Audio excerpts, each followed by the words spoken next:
Ada satu mitos atau tradisi keluarga yang cukup janggal tentang sebuah kalung. Ada salah satu keluarga di daerah Jawa Tengah yang tinggal ya lengkap lah keluarganya nih. Keluarga ini terdiri dari satu orang bapak, satu orang ibu, dan dua orang anaknya. Mereka semua tuh tinggal satu rumah. Anak pertamanya tuh Gito, umur 30 tahun, dan anak kedua itu Rido, umurnya tuh 25. Mereka tinggal di rumah yang sederhana, cuma satu lantai dan ada 4 ruangan, 3 kamar tidur, sama satu ruangan yang selalu dikunci dan gak pernah dibuka sama sekali.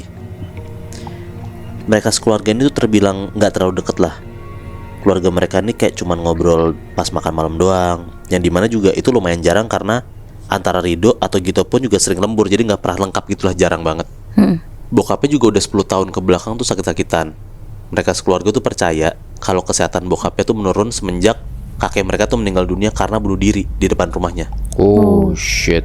Kematian kakek ini lumayan janggal karena kakek ini mati gantung diri di pohon depan rumah mereka. Padahal gak ada alasan apa-apa kayak utang tuh gak ada, masalah keluarga gak ada, tapi tiba-tiba ya bunuh diri aja gitu loh. Hal ini kayaknya ngebuat bokapnya Gito sama Rido jadi kayak shock gitulah sampai sakit-sakitan. Alasan lain mereka gak deket juga karena emang bokapnya terkenal galak dan suka banget marahin istri dan anak-anaknya. Tapi keluarga Gito nih kayak gak terlalu deket lah sama agama emang. Bapak Gito tuh percaya dengan hal-hal gaib yang bahkan dia pun selalu nyimpen kalung yang dianggap pembawa keberuntungan. Oke. Ada satu malam waktu Gito pulang malam nih, kayak lembur gitu dia, bokapnya tuh tiba-tiba ngamuk gede banget dan marah ke Gito karena Gito tuh dianggap yang gak peduli gitu lebih sama keluarganya. Bokapnya tuh bilang kayak, anak sialan kamu gak peduli sama keluarga kamu, waktu kamu tuh dibagi harusnya, pokoknya marah-marah gitulah. Nah Gito ngerasa sakit hati banget karena dia tuh ngerasa dia kerja pulang malam buat nafkain keluarga juga gitu. Iya. Nah di situ akhirnya mereka berdua tuh berantem gede sampai Gito tuh keluar rumah, kayak pergi dari rumah gitu, kabur. Iya. Gak lama selang dari kejadian itu, bokapnya ini tuh kayak makin sakit parah lah. Gito disuruh pulang sama nyokapnya buat jenguk bokapnya nih. Tapi si Gito tuh keras banget, dia tuh tetap gak mau karena masih sakit hati. Beberapa kali ibu nelpon Gito, tapi setiap ditelepon Gito malah bilang kayak, kalau udah sakit terus kayak gitu mah mending bapak mati aja bu, pakai cara kakek. Wah anjing. Aduh, jahat banget. Nah ibu gitu tuh kaget banget denger anaknya tiba-tiba ngomong kayak gitu. Tapi tetap aja ibu tuh kayak nenangin Gito biar dia tuh pulang lah, jangan macem-macem, jangan mikir yang enggak, jangan marah-marah mulu. Tapi seminggu kemudian nih pas Gito pulang, semua tuh terlambat karena bokapnya udah meninggal. Nah tapi yang tragisnya, bokapnya ini meninggal dengan cara yang sama persis kayak kakeknya, mati gantung diri di depan rumahnya. Oh. Gito langsung kaget lah, dan sambil penuh rasa sesal tuh dia nanya ke ibunya kayak, apa bapak mati karena kata-kata gitu ya bu? Nah ibu itu bilang kalau bokapnya tuh gak pernah tahu ibu itu nelpon Gito selama Gito pergi. Nah singkat cerita pas lagi masa berkabung nih ya, udah sebulanan, Rido adek Gito itu tuh ngajak Gito buat ngobrol. Rido ceritalah di satu malam sebelum bokapnya meninggal, bokapnya tuh masuk ke ruangan yang gak pernah dibuka ini. Nah di situ Rido itu denger si bokap tuh nangis teriak-teriak dan mohon ampun gitu Rido tuh di situ mau bangunin nyokapnya, tapi Rido tuh bener-bener ketakutan, jadinya kayak Rido nyoba buat lanjut tidur lah dan gak mikir macem-macem. Nah setelah denger cerita Rido, Gito tuh langsung kepikiran buat ngajak Rido masuk ke ruangan itu. Nah Rido tuh awalnya nolak, tapi karena ikut penasaran juga nih disuruh sama abangnya gitu kan, akhirnya ya mereka cobalah buat buka pintunya. Nah kan gue bilang pintu itu gak pernah dibuka kan, mereka nyarilah kunci pintu itu mana, di mana gitu. Pas dicari-cari nggak ketemu Nah pas ditanya ke nyokapnya pun juga nggak tahu kunci itu di mana, dan yang tahu itu cuma bokapnya doang. Akhirnya karena Rido dan Gito nekat banget, dia tuh ngedobrak lah pintunya.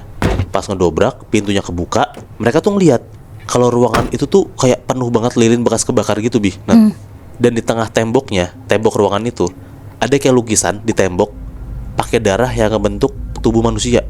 Aduh. Oh shit. Dan mereka ngeliat ada satu meja di dekat pintu dalam ruangan itu. Di atas meja tuh ada kayak kalung panjang yang sering dipakai sama bokapnya. Nah di situ tiba-tiba Gito sama Rido tuh dengar kayak bisikan kencang banget. Mereka tuh dengar kayak ada suara bisikan, sudah waktunya kamu. Nah itu tuh berulang-ulang kali, kayak suaranya pun di mana-mana gitu loh kedengerannya. Nah Gito sama Rido langsung panik lah dan langsung berdoa tuh saat itu juga. Pas Gito lagi berdoa sama Rido nih, berdoa kencang banget, tiba-tiba mereka tuh dengar nyokapnya tuh langsung kayak ketawa kencang banget Nah panik lah anak-anaknya kan, langsung lari tuh ke kamar nyokapnya. Dan mereka tuh ngeliat kalau nyokapnya tuh lagi kesurupan. Nah di waktu nyokapnya lagi kesurupan, nyokapnya tuh kayak manggil nama mereka kenceng banget, tapi yang jelas tuh bukan suara nyokapnya lah gitu, kayak suara sosok itu gitu. Mereka tuh dengar suara dari nyokapnya tuh bilang, kamu terlalu dini buat masuk, seharusnya tuh kamu belum waktunya kesini. Nah gitu sama Rido tuh langsung nanya siapa sosok yang ngerasukin ibunya, dan sosok ini bilang kalau ternyata sosok itu tuh penunggu yang udah ada di keluarga mereka selama bertahun-tahun, puluhan tahun bahkan. Shit. Setelah ngedengar penjelasan sosok yang nggak kelihatan itu, Gito dan Rido tuh langsung panik banget. Sosok itu ngejelasin kalau kalung yang mereka temuin di dalam ruangan itu tuh adalah benda pusaka dari nenek moyang mereka. Benda itu tuh ngasih kekuatan gaib, tapi dengan imbalan kayak sebuah kutukan dalam tanda kutip ya, yang akan menimpa setiap generasi keluarga mereka. Kakek mereka yang sebenarnya tuh mencoba kayak ngakhirin kutukan itu tuh dengan cara ngebakar ruangan itu tuh, tapi ternyata gagal, dan malah kayak dikasih bisikan yang akhirnya ngebuat dia tuh stres dan bunuh diri. Nah bokapnya itu tuh sebenarnya juga udah berhasil nih buat ngelepasin kutukan itu dengan ngelepas kalung yang dijadiin tumbal itu kan. Nah tapi pas Gito dan Rido ngebuka ruangan itu, mereka itu nggak sengaja buat ngemulai ritual itu kembali, padahal udah dikunci tuh sama bokapnya. Setelah malam itu mereka langsung nyari pertolongan lah. Mereka langsung ketemu tuh sama ustadz terkemuka lah di daerah sana, dan dipanggil lah buat ngebersihin rumah dan kutukan jahat dari keluarganya itu. Si ustadz itu kayak baca ayat suci, ngedoain banget. Nah intinya kayak si ustadz ini berhasil lah ngusir sosok penunggu dan ngebersihin kutukan keluarganya. Nah dari situ Gito dan Rido tuh belajar banget dari pengalaman kelam mereka gitu loh. Mereka tuh jadi sadar kayak pentingnya buat tahu warisan atau mitos keluarganya, dan mereka tuh akhirnya kayak berhati-hati banget lah terhadap kutukan gaib yang ngebawa petaka buat keluarga mereka sendiri. Itu sampai kalungnya juga jadi dihilangin, Moy? Dihilangin. Karena yang dalam tanda kutip ya, yang jadi kutukan itu kan kalung kan, Bi. Nah setelah ketemu sama ustadz ini, akhirnya tuh ustadz ini ngebersihin semua sampai sekalung-kalungnya pun juga dibakar.